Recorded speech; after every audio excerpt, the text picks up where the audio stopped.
রঙিয়ার রাজীব ভবনে কামরূপ জেলা যুব কংগ্রেসের এক সংবাদ সম্মেলন। কামরূপ জেলা যুব কংগ্রেসের রঙিয়ার রাজীব ভবনে সংবাদ সম্মেলন। রঙিয়া পুরসভার বিরুদ্ধে দুর্নীতির অভিযোগ, তথ্যের ভিত্তিতে এই অভিযোগ করার দাবি। রঙিয়া পুরসভায় নিয়মের বাইরে গিয়ে কাম করছে বলে অভিযোগ উঠেছে কামরূপ জেলা যুব কংগ্রেসের পক্ষ থেকে। এদিকে পুরপতির নিকট আত্মীয় গৃহ আবণ্টনে দুর্নীতির অভিযোগ এনেছে দলের নেতারা।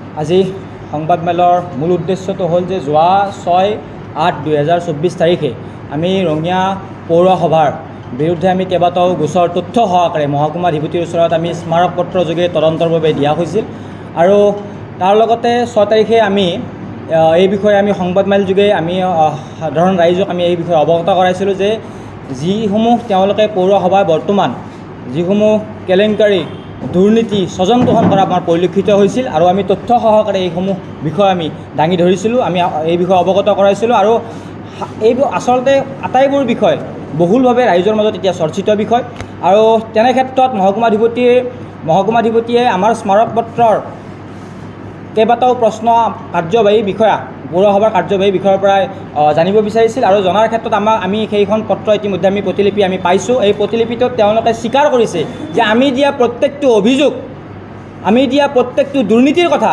তেওঁলোকে স্বীকাৰ কৰিবলৈ বাধ্য হৈছে, তেওঁলোকে দুৰ্নীতি কৰিছে।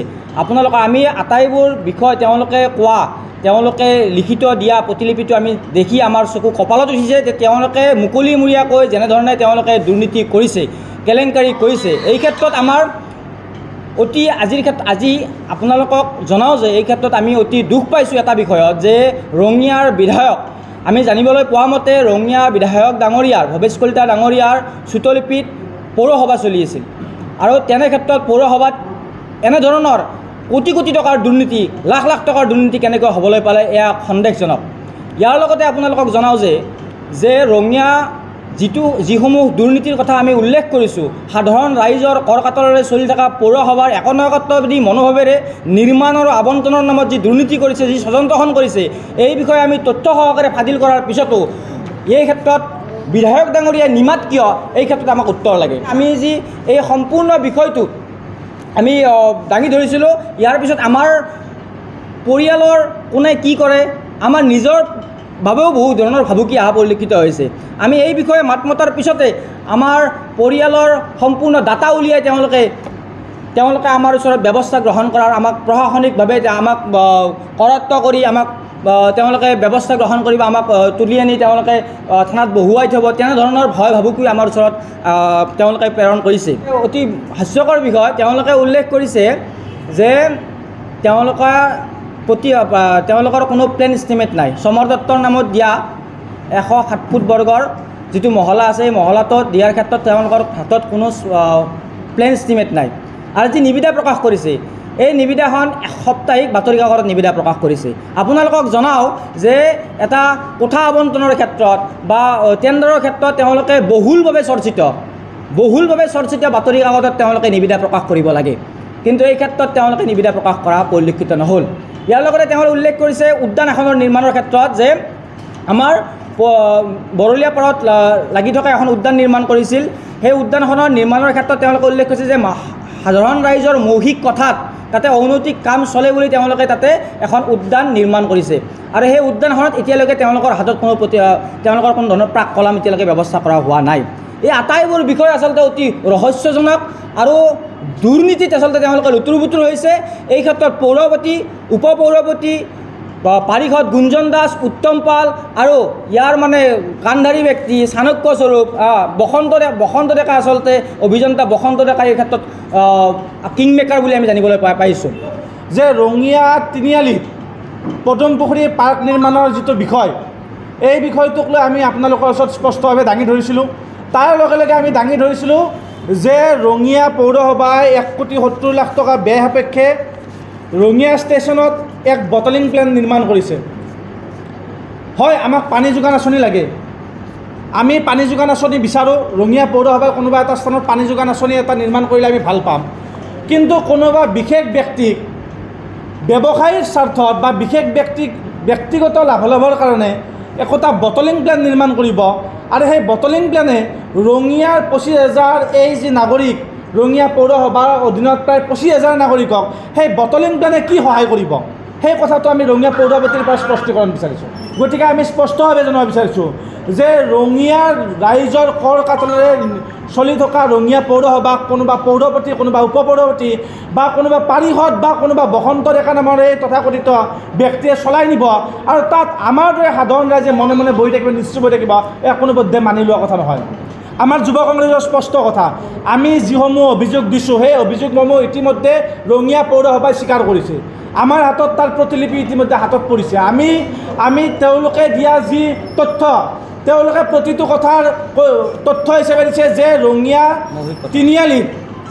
তিনিআলিত পূব দক্ষিণ দিশত থকা 107 ফুট বৰ্গ দীৰ্ঘৰ কোঠাটো সমৰ দত্তক আবণ্টন দিয়া আছিল ৰঙিয়া পৌৰসভাৰ বৰ্ডৰ সিদ্ধান্ত মৰ্মে। কিন্তু অতি আচৰিতভাৱে তেওঁলোকে মাননীয় মহকুমা অধিপতিক যিখন পত্ৰত সেই কথা উল্লেখ কৰিছে যে ৰঙিয়া পৌৰসভাৰ বৰ্ডৰ সিদ্ধান্ত মৰ্মে তেওঁলোকে সমৰ দত্তক গৃহ আবণ্টন দিছে, কোঠা আবণ্টন দিছে, কিন্তু সেই বৰ্ডৰ যিখন প্ৰতিলিপি সেই প্ৰতিলিপিখন তাত গাঁঠি দিয়া নাই। ইয়াৰ অন্তৰালতো কিবা ৰহস্য লুকাই আছে নেকি? কেৱল মাত্ৰ সমৰ দত্ত ৰঙিয়া পৌৰসভাৰ পৌৰপতিৰ খুলখালি হোৱাৰ কাৰণে কোনো বৰ্ডৰ সিদ্ধান্ত নোহোৱাকৈ বা বৰ্ডক তেওঁ হেও প্ৰতিপন্ন কৰি সমৰ দত্তক গৃহ আবণ্টন দিছে নেকি?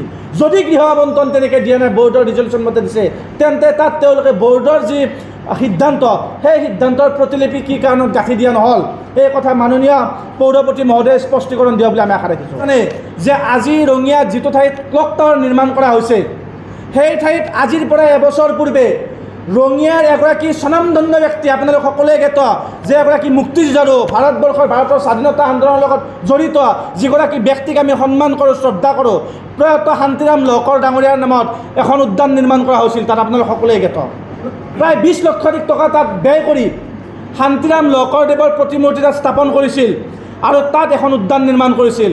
কিন্তু অতি আচৰিতভাৱে নিশাটোৰ ভিতৰত সেই শান্তিৰাম লহকৰৰ নামত থকা পাৰ্কখন তাত ধ্বংস কৰি তাত আজি ক্লক টাৱাৰ নিৰ্মাণ কৰা হ'ল।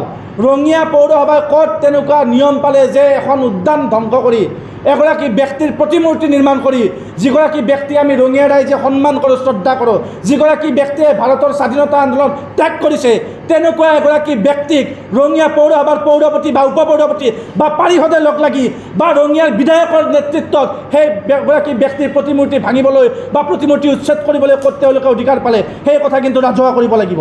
ইয়াৰ বিৰুদ্ধে তীব্ৰ প্ৰতিবাদ হ'ব।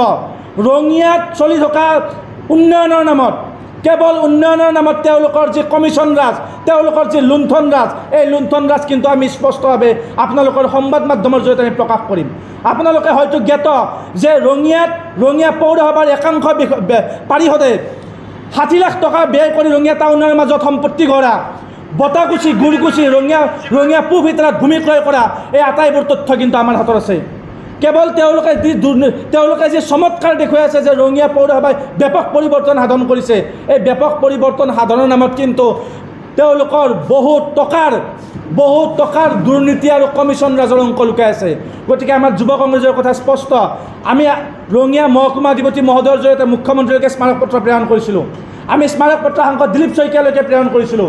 কিন্তু অতি আচৰিতভাৱে আজি এমাহ উকলি যোৱাৰ পাছত ৰঙিয়া পৌৰসভাৰ বিষয়ে মহকুমা অধিপতিয়ে হওক বা বিধায়ক মহোদয়ে হওক বা ৰঙিয়া পৌৰসভাৰ পৌৰপতিক বিভিন্ন প্ৰশ্ন কৰাৰ পাছতো তেওঁ কিন্তু এই বিষয়ত আজিলৈকে তেওঁলোকে এষাৰ মাত মাতিবলৈ সাহস কৰা নাই। গতিকে আমি বিচাৰোঁ ৰঙিয়া পৌৰসভাৰ ওপৰত চলি থকা যি দুৰ্নীতি, যি স্বজনতোষণ, এই দুৰ্নীতিৰ স্বজনতোষণ বন্ধ হ'ব লাগিব। তেওঁলোকে স্পষ্ট কৰিব লাগিব ৰঙিয়াৰ স্বনামধন্য ব্যক্তি প্ৰয়াত শান্তিৰাম লহকৰদেৱৰ সেই প্ৰতিমূৰ্তি তেওঁলোকে প্লাষ্টিকেৰে মেৰিয়াই ক'ত পেলাই দিলে, তেওঁলোকে ক'ত উটুৱাই দিলে সেই প্ৰয়াত শান্তিৰাম লহকৰৰ মূৰ্তি, সেই কথা তেওঁলোকে ৰাজহুৱা কৰিব লাগিব। আপোনালোকে আৰু এটা কথা হয়তো জ্ঞাত যে ৰঙিয়া পৌৰসভাই প্ৰায় 70 লাখ টকা ব্যয় সাপেক্ষে ৰঙিয়া তিনিআলিৰ আমাৰ যি সন্ধিয়া বজাৰ আছে, গধূলি বজাৰ আছে, সেই বজাৰত এখন জাবৰ নিষ্কাশনৰ আঁচনি তেওঁলোকে ৰূপায়ণ কৰিছিল প্ৰায় 70 লাখ টকা ব্যয় সাপেক্ষে।